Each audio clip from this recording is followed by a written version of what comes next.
All right, Minifans, welcome back to Minifandom. It has been an awfully long time since the last Minifandom. I do apologize, but I have been solely focused on the success of the network, and Minifandom has taken a back seat. I had a look at the listens on the last time I recorded a Minifandom, and it was late September when I had Coleman on when he was campaigning for the producer job. So it's been a good 6 weeks, 7 weeks since I recorded a show. And I'm thrilled to have on, and you may know him from the Kirkmore show, Blind Mike. Blind Mike, welcome to the show. So the last episode you did was with Coleman? Yeah, in September was the last Minifandom I did. So you're sort of a kingmaker in that way. Maybe. Exactly. I've released a few little episodes from the network on this feed, but I was actually supposed to record with Jeff D'Lo a couple of weeks ago, and he pulled out because of the controversy that was going on at the time with the network after my Trung watch along video. So yes. It's been you're a while. Controversial guy. I never know if I should be on here. You're tough to deal with, you know. I don't think so. I think you made the right decision, Mike. And I've been sort of saving this for a while. Like I've never really had you on Minifandom apart from when I went in studio last year and stuff. And I know. Yeah, I've been saving this up. That's all I'm saying. So it's good to finally get that. Is that true? I've done a show with you one-on-one though, haven't I? I don't think so. I mean, maybe we have. Maybe we've done a Menace Live or something in the past. Yes. I'm sorry. I've done famous interviews with Dave Cullinane and Kirk Minahan, the producers, but it's never been Mike v. Menace one-on-one. Well, it's about time we finally squared off. Yeah. So we're just in the taking care of business section of the podcast. So just want to let you know, I will try and reschedule the show with Jeff D'Lo. So I will hold him to that. He does owe me one. And just a couple of business issues.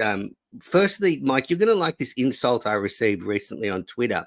I don't know if you haven't seen this, but my Twitter profile picture is a selfie I took when I was in studio. And you were sitting next to me at the time. And obviously, because of your vision impairment, you didn't know I was taking a selfie. Yes, I've seen criticisms of this, yes. Yeah, someone tweeted me and goes, that guy doesn't even want to be in the fucking selfie with you. He's not even looking at the camera. I'm like, well, it's because he's vision impaired, my friend. Well, two things can be true, but no, it was, yes, I don't like taking selfies for that reason, but. Yes. And just on taking care of business, I just wanted to update, where are you with Bonus Salad at the moment? How's that relationship going? I haven't gotten my morningly messages from Bonus Salad. I forget if today is like a muff diving Monday or what it is. I don't know anymore because he doesn't message me. So I don't know if he's mad at me. I hope I didn't do him wrong in any way. He's a guy you don't want to piss off, but I haven't heard from him in a while.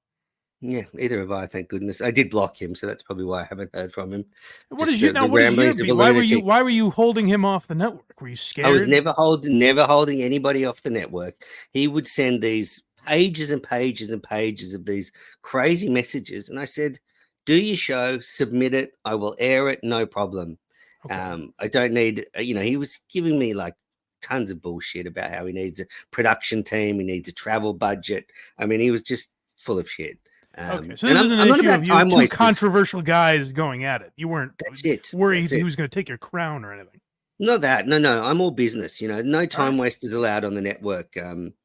This is not the Blind Mike project. We're all about success. We're all about moving forward. Are you suggesting we waste a fair amount of time on that program? I don't care for that. I don't know. I haven't heard it for so long. I'm not sure. Speaking of wasted time, I was sort of has the gall to ask me on here and insult my program. I'm only joking. I'm a big BMP fan. I don't know if I felt sort of, bad about how much time I was going to keep you for today. I know you're a very busy man. And then I saw you spend 2 hours on Saturday night on the 420 show. So I don't feel bad at all. Manners. It's all yours. I don't feel bad at all. Jesus Christ. I literally thought those guys. So I like the two main guys that I did a show with prior, Pat and Chris. Yeah, they're nice guys. And even one of the other guys on there, like he was a nice enough fella. I didn't realize the fourth guy was going to be there hurling racial slurs at me. I didn't expect that. And based on the first time I was on, it was only like 25 minutes. So I thought that's what I was doing again. And then I kind of kept checking my phone like, this is wrapping up soon, right, guys? Never did. But I like those guys a lot. At what point did you think about just leaving? Because surely you could have just said to them, oh, guys, look, I had a great time with you. I got to head off now. No, I wouldn't. Honestly, I had a fun time with it. It was a little weird at times where I was like, for my livelihood, I probably shouldn't be on here based on some of the words that were being said. But other than that, I liked the appearance with them. Although it's the only show I've ever been on where one of the hosts like left halfway through. So maybe my performance wasn't great because people were just filtering in and out. Too stoned and passed out. But on that guy Tony, that's the source of the first ever controversy on the network since I retook over. He's the one that did the racial slur sign that led to my fallout with the 420 show, because those stupid producers didn't flag it to me, so it went on the network. So yeah. Anyway, that's why. Well, it seemed that he's amped up his performance. You've set him on a path of being an edgelord. It seemed like, because he was following through that night. Indeed. Well, that's taking care of business. Now let's get into the show stuff. Listeners, we've got a lot to get to. We've got show topics. We've got some listener questions, and then we're going to wrap it up with Red's parents segment. And I've got a little surprise for Mike coming up. I know Mike hates talking about himself seriously, so I've pulled out and I know you'll like this. I've pulled out the questions James Lipton used to ask people at the end of Inside the Actors Studio. Like that. Okay, all right. So we're gonna do that soon. We're gonna do that soon. All right, that's fair. I like James Lipton. So I used to love that show. You can't actually find it many places to watch it now, but great show. Anyway, yes, indeed. All right. So, firstly, just a bit of reflection, and I know you don't like this either, but I can't believe next year will be 5 years of KMS. My first question, Mike, is: are you surprised it's lasted this long? Are you sure the James Lipton segment hasn't started already? I like the delivery of that. No, I'm not surprised it's lasted this long. I don't know, because like Kirk says, like he talks about KNC, how like, that would have been done eventually anyways. I never got that feeling as a listener, so maybe I'm just naive in that way. But like, no, I'm not terribly surprised it's lasted this long. 5 years seems like a good run. If maybe I'm more surprised he signed a 4-year deal just based on the way he's talked in the past, so that'll make it a total of what, 8 years? Yeah. So maybe I'm more surprised at that, because that feels like a longer time, but maybe just because I'm living in it. 5 doesn't seem so long. It feels like it's flown by, kind of. It has flown by. And, you look at that sort of end of 2019 and then 2020 when he started to have the big fallout with Barstool. It looked like he wouldn't, survive at Barstool for very long. They were going to go subscription, all that stuff. Yeah. You know what? Maybe if I put myself in the mindset of the summer of 2020, then yes, I'm shocked. Maybe. But yeah, in terms of like when the show started, if you said, is this going to go 5 years, I wouldn't have a reason to say otherwise, Yeah. And, I sort of think back to before it started. You were a fan of Kirk just like I was. Obviously, you were a lot closer to him than I was. So, I think the show has, I sort of was thinking about, it's kind of become what I thought it would become. That, I'm not surprised by the way the show has turned out. Like, Kirk's genius has come through and he's built this wacky world and community. And I think that's, what he started out to do. Oh, for sure. I mean, I've used this analogy 10 million times, but like, I grew up listening to Opie and Anthony, and I've caught up on Howard Stern over the years. Like, I didn't listen when he was on terrestrial at all, really. But like, that's the type of radio I liked growing up. And I think Kirk's show is the only thing close to that, like in a modern age. And so it's very cool that I've gotten to be a part of something I always wanted to do. Like, just to be a side character in that world is honestly something like I always like aspired to. Looked at with envy, aspired to be a part of. So that's very cool. And legitimately, there's not enough, which is why, like, when Kirk says he doesn't look at being a mainstream, as big as, pardon my take, is usually the example he uses or whatever. I've always thought, I don't understand why he doesn't think he could be. Or should be, because I think he's the best broadcaster in America, and also like that format has proven it can be mainstream with Howard Stern. Yeah, that's right. I mean, I think he's not just the best broadcaster in America at the moment, but probably in recorded history. And I do think that there is a kind of element that, there is something stopping it from bursting in the mainstream because it's so inside, because it's so focused on the characters. I think it's I think hard to Stern bring was that people way in. too, and I find Kirk to be smarter and funnier than Stern. Like No, definitely. Stern had writers. You know, I mean, like there are times where you can listen to old Stern clips, and he has a quick wit to him at times. But, like Stern had writers and shit. Like I think Kirk's genuinely more funny and more curious. Like Stern didn't have any interests. You know what I mean? Like if you listen to Mm. him talk now about music or culture or anything, it's kind of just shit that's been regurgitated elsewhere. Whereas Kirk has unique interests and wants to dive into subjects that other people aren't talking about. So to me, it's always been something that could have, because like what the Joe Rogan talks about is mainstream. You know what I mean? He talks about UFC and killing elk and Yeah. fucking, you know. So I think it's just about what can gather the largest audience now, and I don't see any reason KMS wouldn't fall into a category like that. That's right. And if he were to aspire to that, then he could start to talk about more mainstream topics and more national issues, and the show would get more consumption. But I don't think he's interested. I think that's the genius of him. He loves the crazy wackiness of having this small, crazy community. And you can see even when Coleman like throws in some sort of national issues now, he doesn't really engage with them. Like Kirk, I think Kirk's sort of over that. He just wants his own little world to revolve around him, and he's successfully done it. Maybe, yeah. I'm sure when topics come up that he has an interest in, he'll dive into that. Like if a Cullen type of thing presented itself now, I think he would definitely still dive into it, or Ben Albright or someone like that. I just think it hasn't really been there the last year or two. No, and he's not. I don't think he's really looking for it either. But you listen to a lot of podcasts, and especially in the comedy space, and I know they have quite engaged listening audiences. Do you think there's something unique about the level of engagement that the KMS audience has with the show? And it's a very tight community, and I'm in this bubble, so I think no podcast has this tight community. But you've spread your wings a bit. What do you think? Oh, not even close. The idea that Steve from Gloucester got essentially his whole video played on the show, and then 2 days later, a letter he had written got read in full.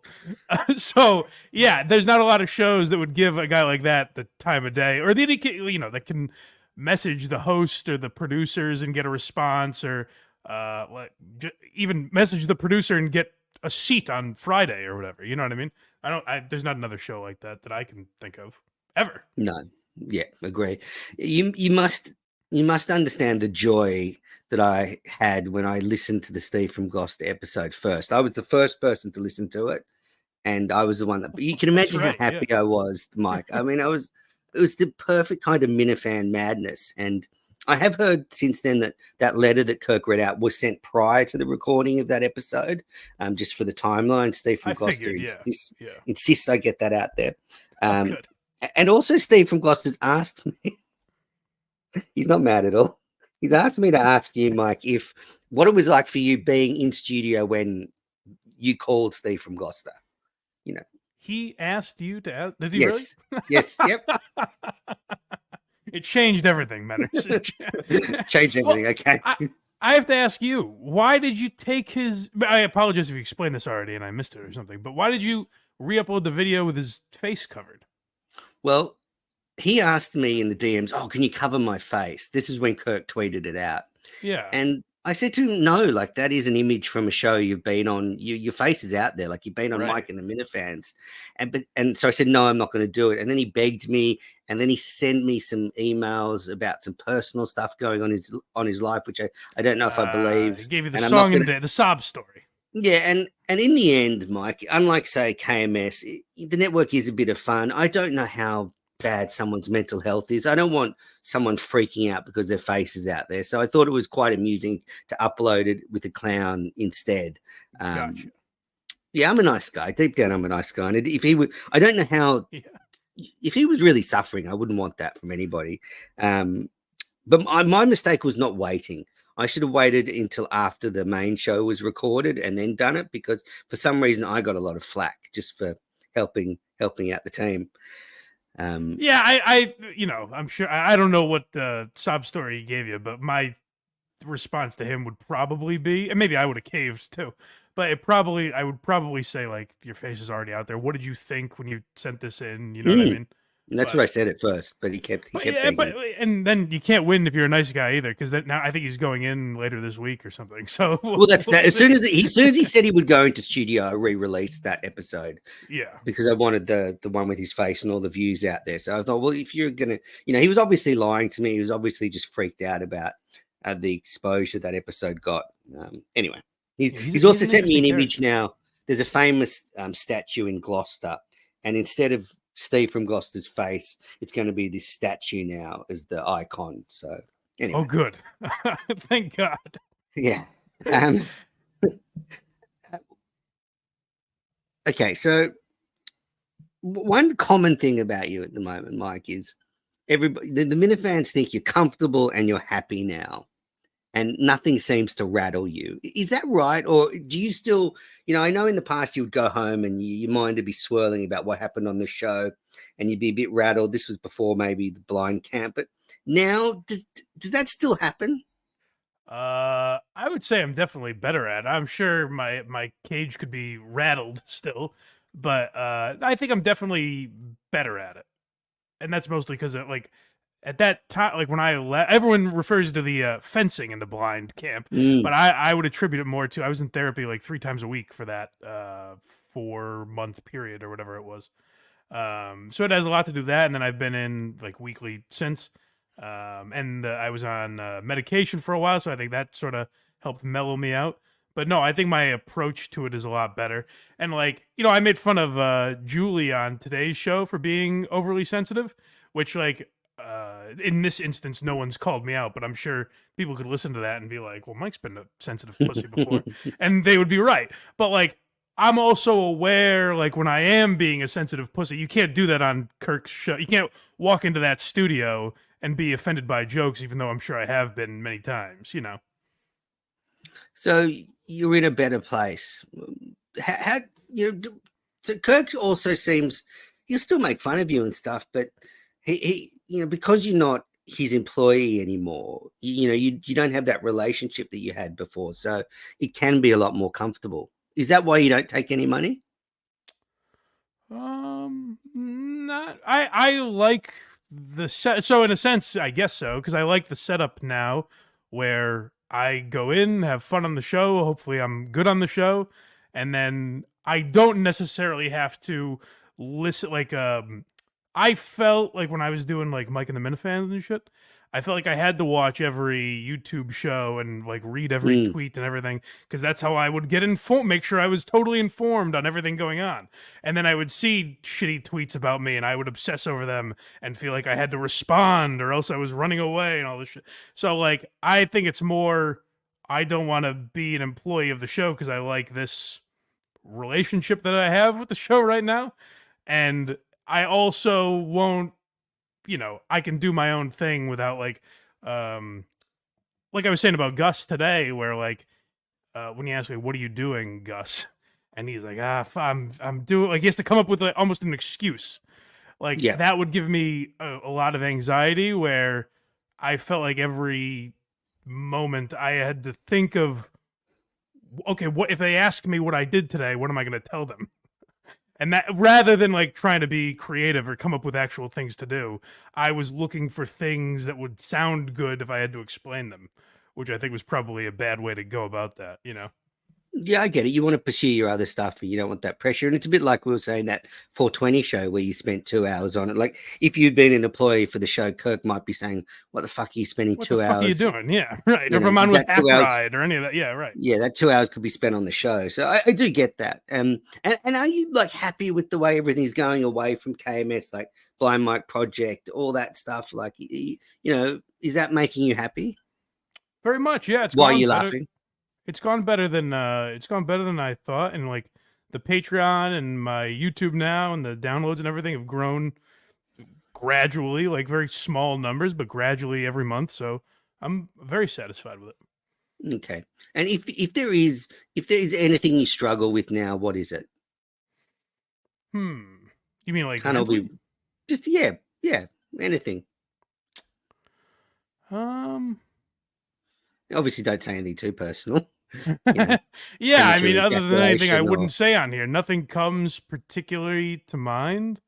Good. Well, I'm digging, but there's nothing there. Yeah.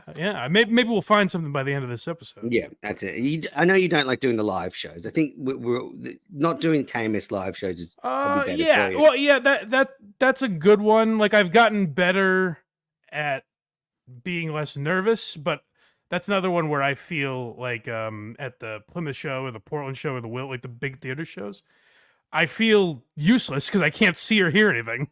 So I don't know what the fuck everyone was in the same moments. boat. Everyone was in the same boat at the Plymouth show. So that felt nice. That was an even playing field. That felt better. But yeah, that's where I feel like bad. Like, I don't know what to do. I feel like I'm wasting space up there, basically. So those I get a little weird for, but I'd say I'm better. Like, I couldn't be at Saco, unfortunately, but something like that I think I would handle better than I did a couple years ago.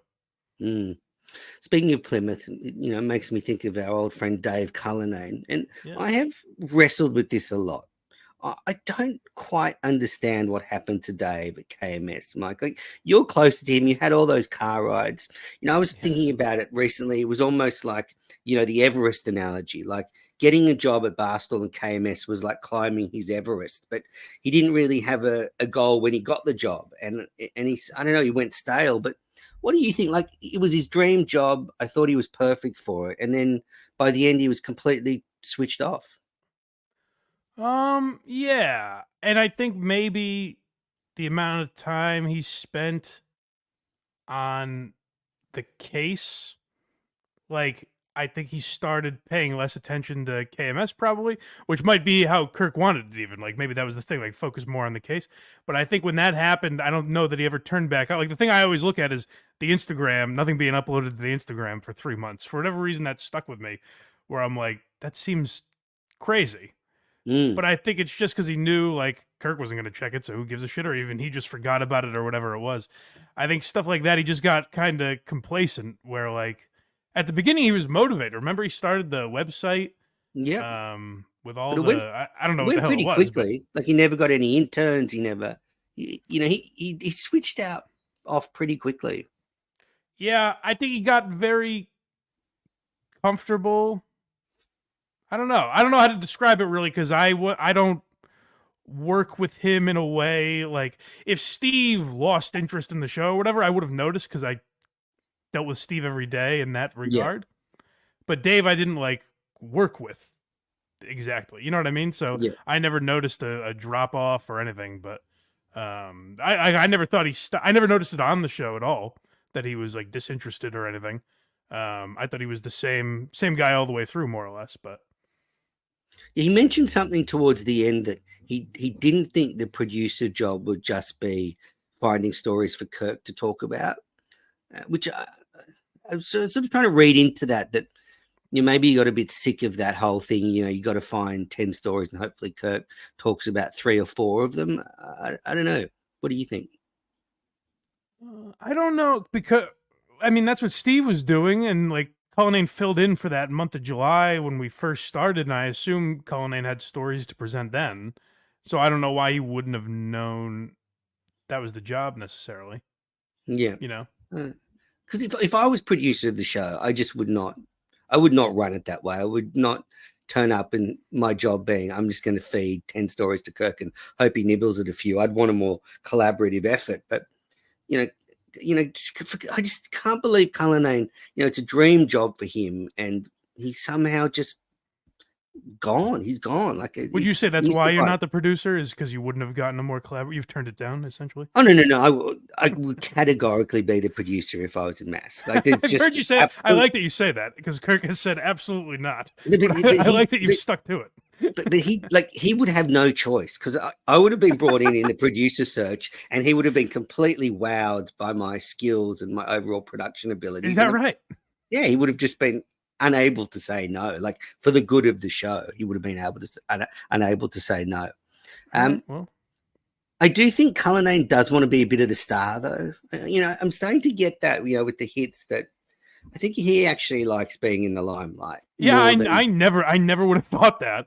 But then when I see that he's on like TikTok and all this shit, I'm like, oh, maybe he has a personality that like I'm surprised he's not. He seems like a guy that would have more of an ego, but I don't think that he does. You know, does that make sense? Yeah. So He can I'm make fun of surprised himself. by it, but not shocked, I guess. No, he can make fun of himself and he can be the For heel. sure. But I think he enjoys being in the limelight. And it was kind of sad that he went into studio like a week after leaving the Why job. is that sad? I don't know. I mean, he could have had some pride and just given it a little while. What do you mean pride? He came back. He enjoys doing the show. What's wrong No, with that's that? good. Okay. Well, maybe maybe I don't know if I could have done that. Like I've sort of been fired and then I just go in a couple of weeks later. Well, it was amicable. Don't forget. They came That's to true. a conclusion at the same time. I did like the behind the scenes video of him walking into the studio and sort of shaking hands with Coleman, and you could tell there was a little bit of awkwardness there. And then he sort of sat down. Were you in with him that day? I was, yeah. You know, I don't know he if just this. sat- I don't know if this made the video, but he goes. He sits down. He kind of looks around. He goes, "All right, like what you guys have done with the place." Like he was kind of giving his stamp of approval. Yeah, well, he's a lot cleaner in that studio. That's certainly true. I know you wouldn't have noticed, but when I went there last year, you could tell that place had never been cleaned. So I think Coleman's got that. You know, I think Coleman eventually will come out, and he's got that, you know, cleanliness that section of the community has. Yes. What do you mean? What do you mean by that?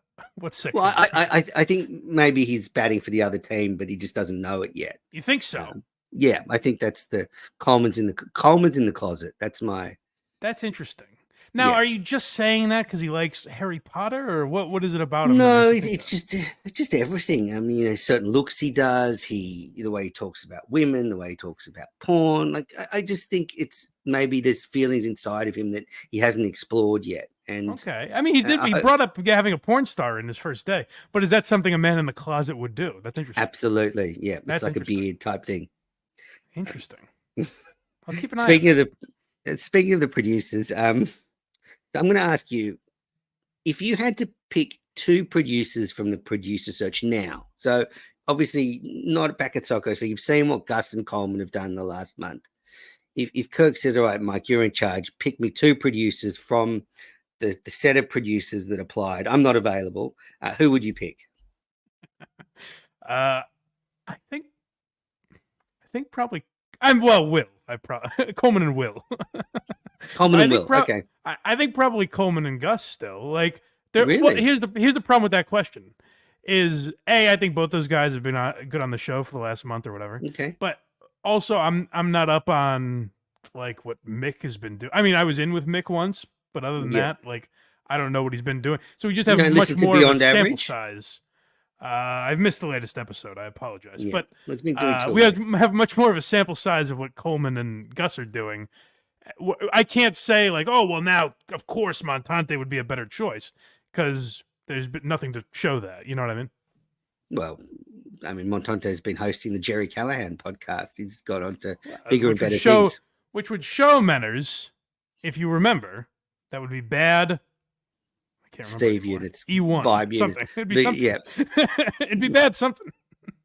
I think, though, I said it on Mike and the Minifans, but I'll regurgitate it here that, you know, that is a massive win for Kirk because hell would have to freeze over before Kirk Minahan allowed Montante to host the Kirk Minahan show, and Jerry Callahan has, you know, brought in Montante to host his show. So I think it's a win for Kirk.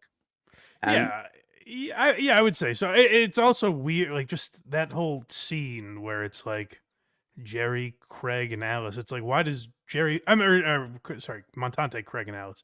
It's like, what's the point of that, Jerry? Unless they're doing it like, if there's some advertising reason. Yeah, I think it is. I think it must be ad dollars and stuff. Okay, then that's fine. Do what you got to do. But other than that, I was like, why would they need to put out a show that I didn't understand the idea of it, but. So back on the current producer, so you're sticking with them, all right? So I think Coleman is on the right track. I don't think I think he's trending upwards. Would you agree? Yes. The only thing I worry about with him is like knowing the stories still seem to be. It seems like he hasn't picked up on some of Kirk's kind of like, I'll play along with this topic, but I don't love it. Yeah. You can tell he kind of gives that vibe with certain things Coleman brings up, and I don't know if Coleman's like how much he's picked up on that enough to filter them out.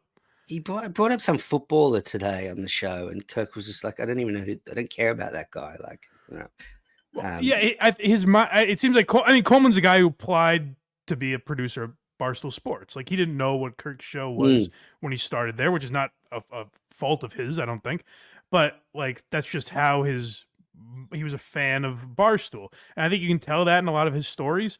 So I think the one question I have with Coleman is like, will he figure out what stories Kirk wants rather than like what might be good for the algorithm or whatever? That's true. But I think the one good thing about Coleman is he's coming in with a lot of stuff. So Oh, Kirk for sure. is just That's fine. the main thing is there's never I got nothing else. Like he's always prepared. Yeah, and I think the content he's doing off reservation, like the KMS scenes, that's getting better. I thought the producer show was fine. Like I think that sort of content is fun. I think he's smart enough to sort of put his finger to the wind and just see what's cooking. Whereas, I don't think some other producers have had that in the past. Like I think Coleman's really in tune. He can take feedback, but I think Carl got his nose out of joint a bit with feedback. Yeah, I don't remember Cullinane getting too out of joint about it, but I do think Coleman takes it more constructively. Like whereas I think if you criticize Cullinane's more like, well, fuck it, this is how I am. Whereas I think Coleman seems more malleable in the sense that he's like, okay, well, I'll change this and try and fix it, Mm. But based on the way you asked that question, it seems to me like you're down on Gus. Is that not true? No. I like both of them. My concern with Gus is that he's lazy. And I'm not his boss. I don't get a lazy vibe from him necessarily. Misguided maybe, but I don't see lazy with him. Yeah, but I don't know. I like Gus. I think he's struggling to find his position, and it's up to Coleman. Coleman and Gus really need to divide up the job. So Gus, when Kirk asks him, "What have you been doing?" he can say, "I've done this," rather than these vague things he said on today's show.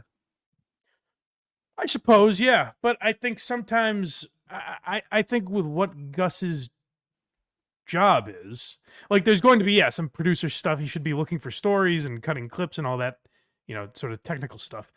But I think the nature of Gus's job, like today, the subway thing came up, and I'm sure he's currently, as we speak, on his 9th foot long of the day.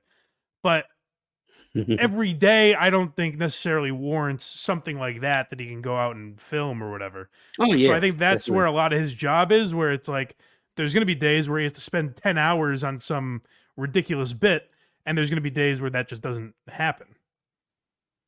Yeah, for the love of God, as long as we don't get more Trung, as Steve would say. Why do you hate Trung so much? It was a funny bit, and then we moved on. I know, I'm just joking. Yeah, look, so you're sticking with Coleman and Gus. You wouldn't swap any of them out, apart from Will. Yeah, I mean, Will's my guy, of course, but no, I think it seems like the right choice. Like, I think if Montante was in Gus's seat or John from Scranton was in Coleman's seat, would I say like there's no way this will work? Probably not. But still, I think these guys are both doing a good job. Yeah, I think Kirk made the right decision not picking John from Scranton. I think his ego would have got out of control. Wow, and that's your boy, and you're saying that. I love John, but he just can't shut up, and that wouldn't fly on KMS. Yeah, I mean, it was fun to debate for a month and a half and everything, but like also, Kirk's going to make it an entertaining show, no matter which one. As long as the show gets up, it was going to be an entertaining show, Oh yeah, Kirk's obviously. It's all that matters is Kirk is there. Right. So when you're listening to the show, Mike, who are your favorite third chairs? Of all time? Just generally, just give me a few. When you listen back, who do you enjoy in the third chair? I said I think they because this was a recent Mount Kirkmore or something, right? Yep, And maybe. I think they mentioned it to me on Saturday night, and I said my 4 Okay, well, would oops. be Whitney, Clemmer, Mutt, and Montante. Okay. It's probably controversial that I have no Carabas in there, but to Well, you've me, listened to the those show. 4, I think those 4 guys are all like have been on funnier shows than Carabas has been on. Yeah. I mean, Whitney's great. He's a great ball breaker, but do you Yeah. find it just devolves into him talking about his golf game? No, I haven't found that really. I think Whitney's funny. I think if you were gonna say something like that, like it devolves into this more, it would be more when Cullinane was on. There would be a lot of Whitney just goofing on Cullinane, but I never mind that. Which is fun. Yeah, I enjoyed that Yeah, too. Especially knowing how much Cullinane idolized him and then he was just tearing him to shreds. yeah. But if I had to say, I would probably say Mutt, Yeah. and maybe that's not fair because it's nostalgic because I was also a Kirk and Callahan fan. But like to me, Mutt seems like probably the most natural fit of those guys.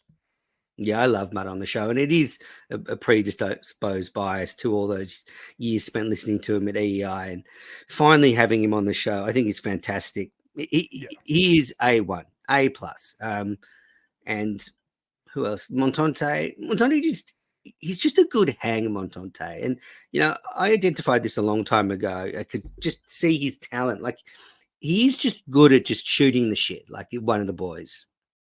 for sure. And he's a good. He takes shit pretty well for the most part, and doles it out. So yeah, I Mm. like Montante on there. Okay, that's a good Mount Kirkmore, those for Mount. What do we do, Mount Kirkmore? We got that was brought Yes, up on the main show today, but I think Kirkmore, we've I got to. believe, was the final decision. Yeah, Yeah, so we're going to stick with Mount Kirkmore. That's the yeah. official decision from the CEO. So Clem is due in studio on Friday.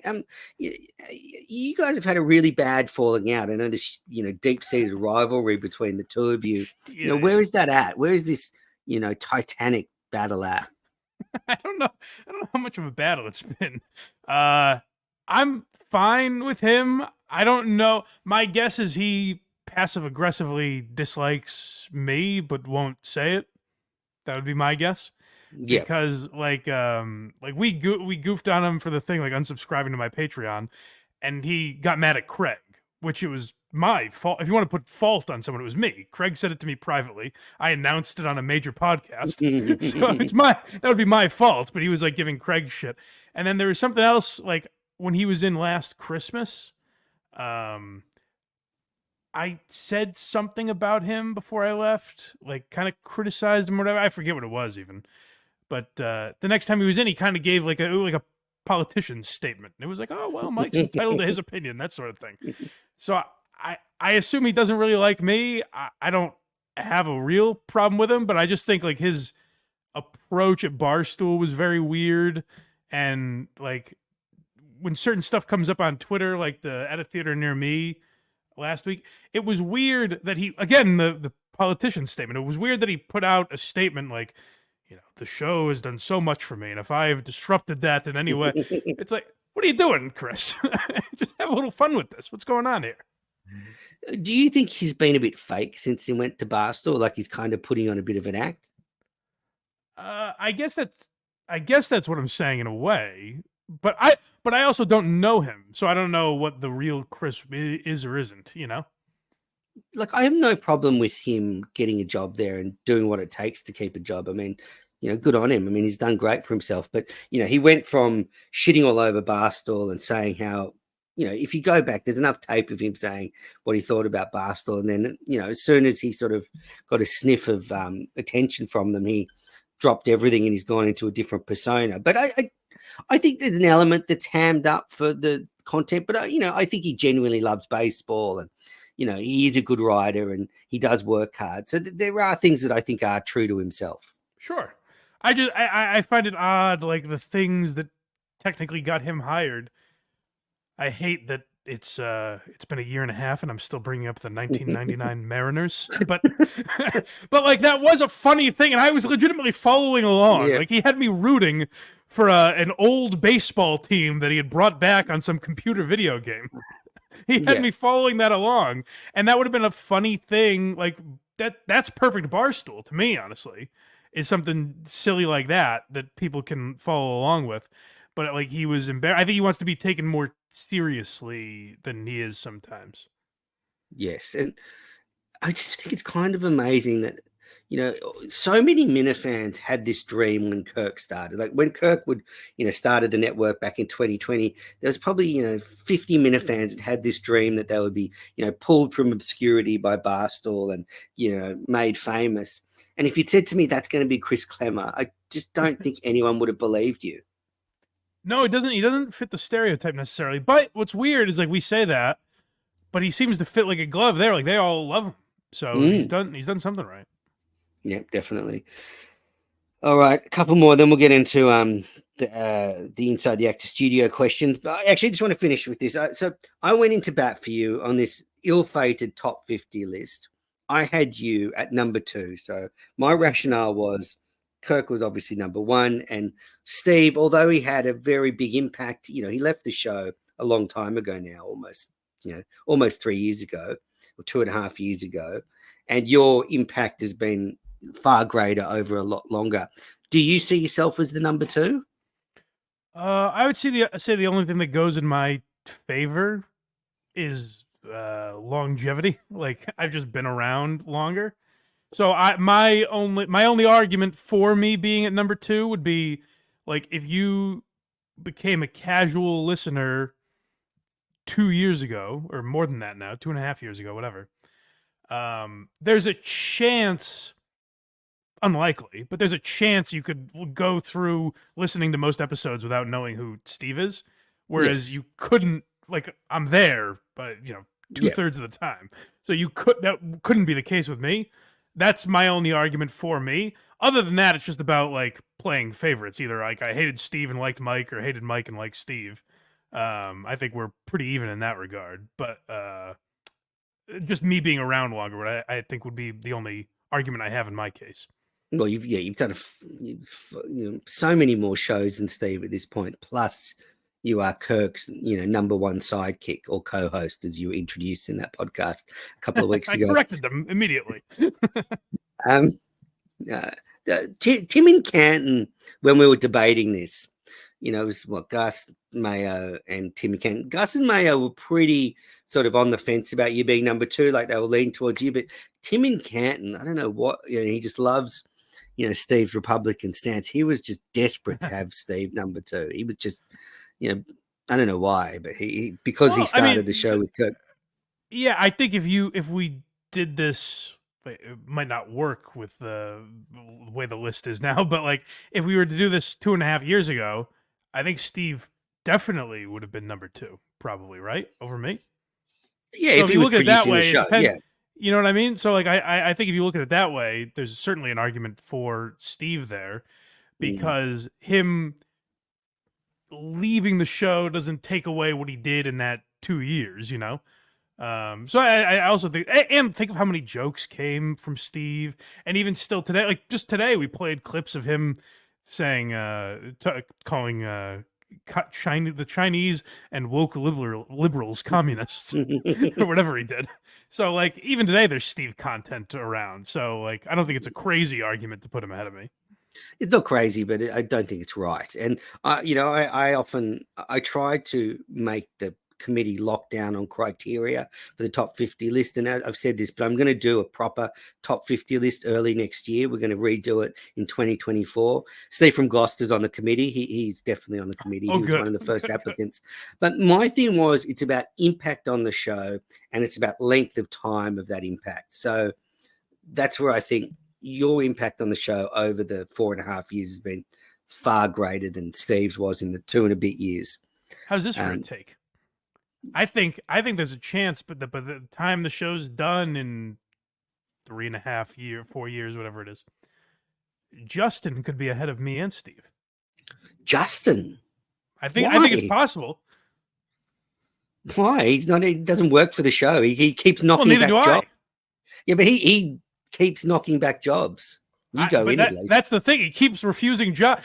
I think by the end of the KMS run, Justin will be a more hilarious figure in the sense that he kept turning Kirk down and yet is still driving to the studio to remove Gus last week and shit like that. Like I think there will be an argument made at the when the book is closed, I think there will be an argument made for Justin over me and Steve. Maybe in the final episode, it's just Kirk begging Justin to take over the podcast feed, and Kirk saying, "No, I don't want it. I'm not taking it." Yeah. All right, I want to get into this James Lipton. So, anything you want to ask me about the network? About anything you want to get off your chest? Is the thing where you demand Kirk promote it more? Is that a bit when you're saying he should promote the shows more, or is it? I'll give you another out. Is it that him talking about you wanted to promote the show is good? No. So I've done a lot of reflection. No, it's none of that. No. I've done a lot of reflection and soul searching in the last few weeks. And honestly, I think the person I should blame least is Kirk. He's the one person that seems to be engaged. Before, he was the one person that was engaged with the network, was watching the shows and mentioning the shows. I guess when I reflected on it and did some introspection, what I came up with was that my residual anger was when Cullinane was in charge and he paid little attention to the Minifan world. So I guess, Mike, what I wanted to do when Coleman and Gus took over was I wanted to set a new standard. I wasn't going to just sit back and let the network just gather cobwebs in the corner. I wanted some engagement. It doesn't have to be a lot of engagement, but I just think the producers, and you said it when you were hosting Mike and the Minifans, you were sort of across everything. I think the producers should be paying some attention to the network. Sure, it's not the most important thing in the KMS world, but I think it plays a part. So I was protesting the lack of engagement from Coleman and Gus because they take over KMS, and for the first couple of the weeks it was crickets, and I'm like, I'm the CEO. I've got to make changes here. I've got to rattle the cages. And Kirk got in the way. He was a bit of roadkill, and I apologize for running him over. But, I had to make a stand for my team. You run the Blind Mike Project. Sometimes you got to go into bat for Craig, and sometimes I've got to go into bat for people like Beanbag Ron. Sure. Yeah, I don't know if you've noticed I haven't gone to bat for Craig that often, but I guess I understand the analogy. Yeah. Kirk is probably the person I blame least about it, but That's care about the network. It's sweet of you to take your knee off his neck like that. That's very nice. Yes, and also I feel that I've got to keep the team motivated. They're not being paid to do this. This is it's a passion. It's a job you do because of the passion inside you for KMS, and it's up to me to fuel that fire to keep my guys passionate. And if the main show continually ignores them and pays no attention to the content, I think the network will die. So there's got to be I think we've got to the right spot now. Coleman and Gus are just keeping an eye on the network. Kirk's going to come on the network. So I'm really content with where we are at the moment. Right. And I guess I would say, wouldn't the answer to that be doing things worthy of the show talking about on the network? It's not like Kirk was ever saying, I'm going to cold shoulder them. But he would bring it up when it was interesting. Yeah, but the problem was then there'd be nothing back. So, if Kirk's saying something's interesting, why don't the producers have a little clip to play, or why don't they have something to? There was nothing ever there. Okay, I see. Your criticism is mostly with them not paying attention. That's it, and I'm really proud of Coleman. He's engaged with the network now. He jumps in the chat sometimes, and Mike and the Minifans, and I know he and Gus are paying a little bit more attention. And you're right. Look, stuff has to be worthy, but I do think there was stuff that was worthy that was completely ignored. Like I thought Poppy's Kitchen, they did a great show on relaunch, but nothing was ever sort of. As CEO, did you ever clip something like, hey, send this to Coleman and be like, hey, you should hear Beanbag Ron shitting on Gus or whatever it is? Well, that's kind of where we're at now. So that's where we're at now, that I've got that arrangement where I can send clips to Gus and Coleman. And that was something I wanted to do. And I do think, though, it's the onus is on them to sort of cherry pick what they think is interesting. But yes, absolutely, that arrangement has been formalized, so we can send clips. Well, thank God. So yeah, thank God. Anything else you want to ask me? No. What's interesting with you? I don't know how to take you because you're this antagonist. Yet I come here and you're a big softy. My feet aren't being held to the fire here. I feel like you're a sweet guy when I interact with you, but you're known as this, you're this doom and gloom guy. Yes. Well, I sometimes get confused because I always have never I've never wavered from the fact that I love the show. So I'm not one of those people who thinks the show's bad or oh, since Coleman took over, the show's gone downhill. I'm not one of those things, but I guess, I just will not. I have my own opinions, and sometimes that gets me into trouble. I think, like, I will not just fall into line like some of the other Minna fans. If I think something differently, then I'll air those grievances out. You're kind of a bad boy. Yeah, no, not really. I'm a big softie. I think you were right. All right, anything else? I want to get into these questions with James Lipton. Let's go. All right, so these are 10 questions. So for those listeners out there, inside the Actors Studio, at the end of every interview, James Lipton used to ask these 10 questions to the actor. And, I thought of these because, Mike hates taking himself seriously. So I thought this would be funny to make him take himself very seriously. These questions were originally written by French journalist Bernard Pivot. All right, so there's 10 of them, and we'll start. You know them. So first question, what is your favorite word? Well, I don't want to say a curse because I know that's also on the list. Yes. My favorite word. I'm trying to think of one that I say all the time. A lot of people call me out for. Do you know any of my crutches, Menners? People call me out for these, and I forget what they are sometimes. I don't really know any of your crutches. Just trying to think. I don't know. What word do you like the sound of?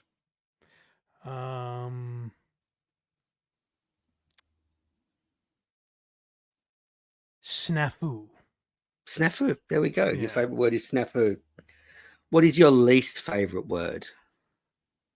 I don't have any. I always hate when people say like moist, or I don't really have any of those. Oh, you know what? Burp. Burp is a gross word to me. Oh, I like it. Yeah, I kind of cringe when I hear it. What turns you on? I've got to do my James Lipton delivery. What turns you on, Michael? I mean, this will be. I'm playing into a stereotype here, but generally MILF porn, even at my advanced years now. How you went there. I thought you were going to like good comedy. A well-crafted joke. Yes. What turns you off, Michael? I'll tell you what turns me off, because this comes up on the show from time to time. When callers criticize, like a lot of people, I know Kirk has mentioned this, that like I don't take jokes well from the callers or whatever. It's particularly when the callers are just like angry, like there isn't a joke there. That's when I don't even really know how to respond. That's what I would say is a turn off, Menners. I certainly have done that sometimes. What is your favorite curse word? Cunt. Well, that's my favorite too. You guys use it very liberally down there. We do. It's almost a sign of affection here. Ah, you stupid cunt. Ah, I love you, you big cunt. That kind of thing. Blind Mike, what sound or noise do you love? And this is particularly good considering your vision impairment. What sound do you love or noise? Sound or noise? Interesting. Gulp. Gulp. No, not that one. Not Julie swallowing? Interesting. Oh, Julie doing it? Sure, yeah. I'll say that.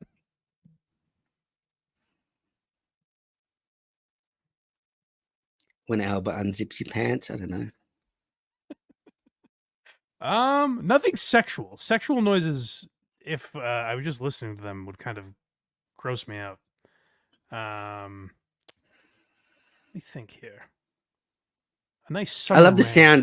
sound of rain on the roof. I just said that. Look at us. Did you? Yeah, you talked over me, but we said it at the same time. How cute of us. Unbelievable. Yeah, okay, there you go. I actually found a podcast that has that sound. So if I can't sleep, sometimes I put that on. Yes. That or why are you laughing? Next question. What sound or noise do you hate? What sound or noise do you hate? And you must have a few, because your hearing would be superhuman. I suppose that's true. Any sort of like screeching, as in like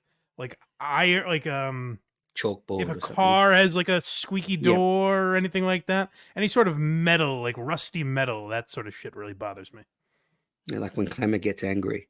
Um, Yes. Question 8. What profession other than your own would you like to attempt?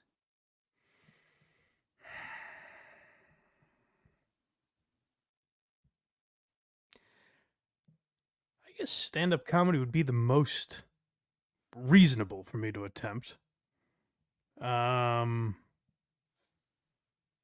Yeah, that probably makes the most sense. I'll go with So you'd stand-up. like to attempt that, or would be the most reasonable? Like, what would just take away all the inhibition, Mike? What would you Yeah. like to try? If I was 100% confident I could do it. The other thing with me, like that I always take into account, maybe too much, is just like seeing, getting on and off stage and shit like that. A lot of that type of shit has stopped me from ever trying it or taking it seriously. Um, I would like to. Yeah, like if I had 100% confidence that I could do it, then yeah, I would like to do that. Well, I think next live show you should do an act. Finally, you should do the by Mike comedy routine at a KMS Well, show. I've done it. I did it at the Wilbur, so it was all Well, KMS related stuff. But well, yeah, I think you can do better. Um, and Justin would walk you in and on and off stage. As a matter of fact, sure, he well, would do yeah, that in anywhere. an He would do environment that like that, sure. anywhere.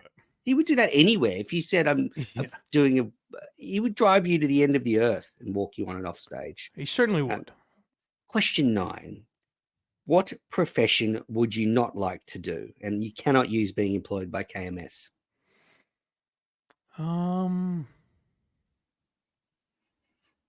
I mean, in this day and age, Menner's being a cop. It's a thankless job. Yeah, okay, good. Doesn't want to be a cop. And final question, Michael Geary, thank you for joining me. If heaven exists, what would you like to hear God say when you arrive at the pearly gates? You still can't see. There we go. That was the 10 questions by James Lipton. Well done, Mike. Thank you very much. Thank you, Menners. I appreciate that. Now we're going to the standard's going to go right down now because we've got listener questions, and All I have right. had to wade through some pretty bad ones. I just, you know, what annoys me, think about things that turns me off is the blind jokes that you get. That someone like, oh, how does blind Mike use Twitter if he's blind? That's a good one. That's actually a great one because it's every time someone that is like new to me in some way or hasn't tweeted at me, essentially. If I say I watched this, they're like, "How did you watch it?" Or yeah, how do you use Twitter is a big one. Yeah, that's a good peeve I should have mentioned. All right, first question. This is from DKP. Has Mike listened to the shows that he missed while he was on leave? No, I mean here and there when they've come, but no, I haven't gone back and listened to all of them. No, I think one that I was on, or one that I was away for was like Carabas getting his asshole licked, and the woman they called I have cancer. That one, I don't think I was on that. So like a couple that I've like heard about over time I've listened, but I have not gone back and listened all the way through. Next question. Now, Ted Sarandis, big listener to Blind Mike Project. Yes. When you started Blind Mike Project, did you ever think you would get to 800 subscribers? Yeah, I mean, I hope so eventually, or I probably would have never started. If I thought I could never get there, then I don't think I would have started. But yes. Okay. What do you attribute to your success? This is all from Ted.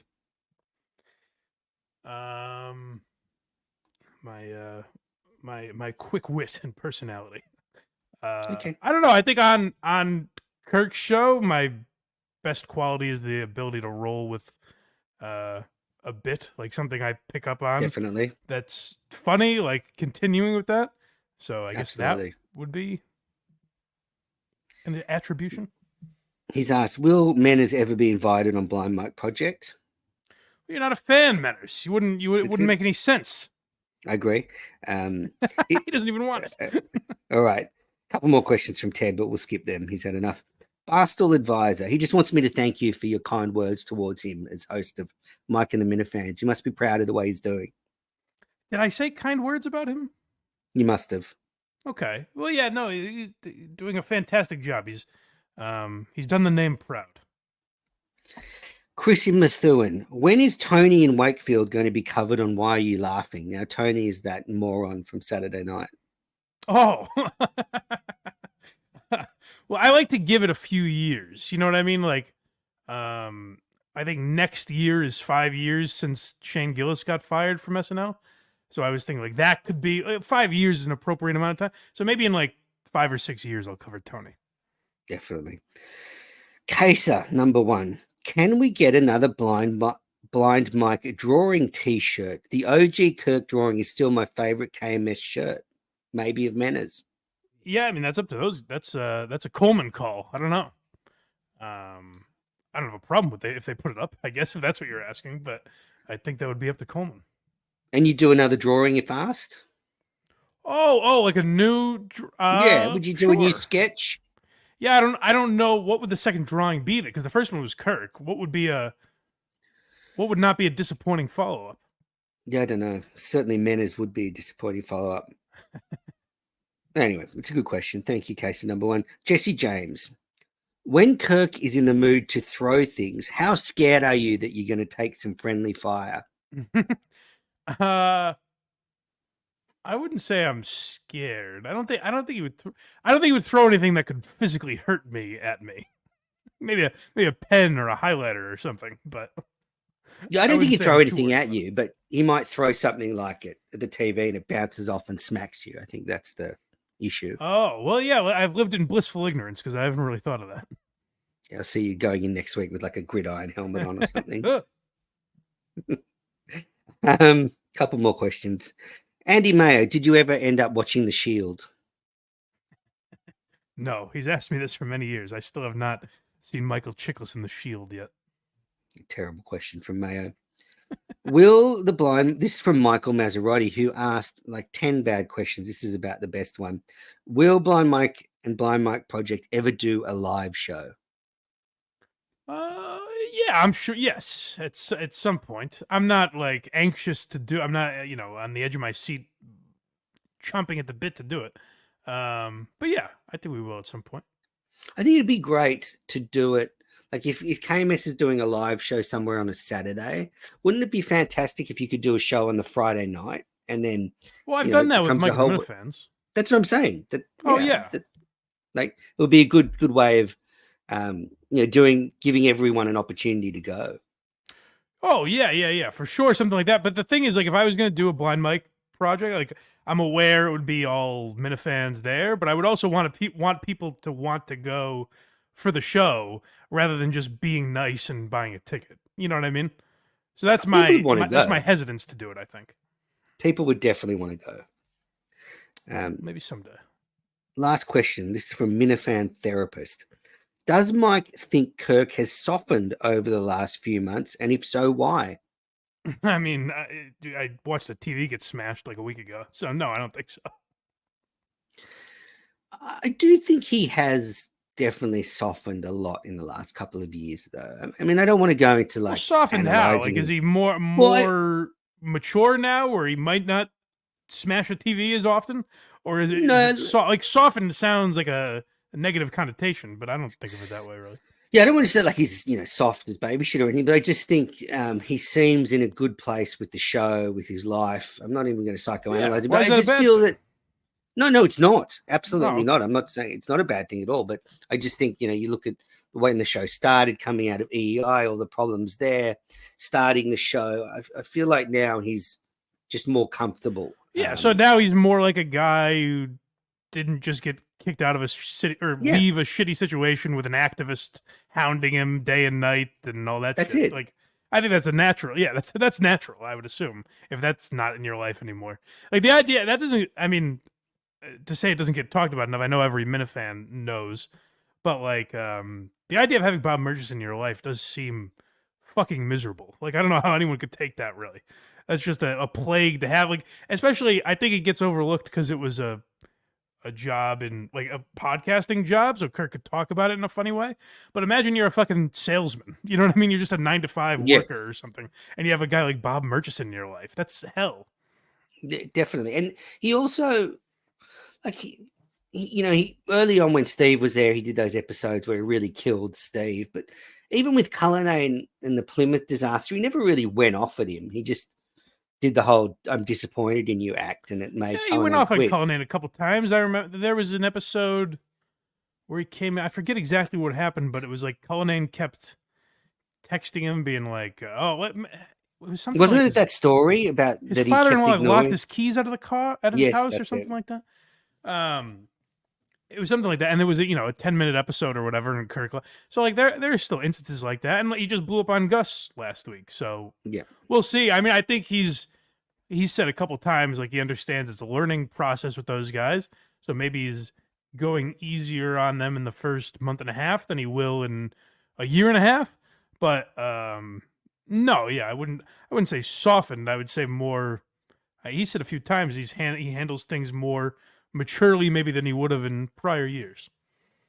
I agree. That's a very good way of looking at it. And I do think it is, and I know this like is very self-evident, but the way he's able to make everything about the show content is quite admirable, because like it's very hard to do that in a professional sense. Like, but everything is for content. Like there's no off mic. There's very little off mic stuff, which is astounding. Yeah, I mean, virtually none. Like, the lunch at Milton's or whatever wasn't recorded, but it's like we'll talk about that on the show the next day or whatever. So yeah, it pretty much all happens on the show or is content for the show. It's just he's the boss, and he still manages to do that. It's incredible. Yeah. All right, they were all the listener questions. Thanks everybody for writing in. It's the most popular segment in podcasting. Now we end every Minifandom with a tribute to Red's dead parents and some recommendations for what they're going to stream up in heaven. What have you been watching lately, Mike?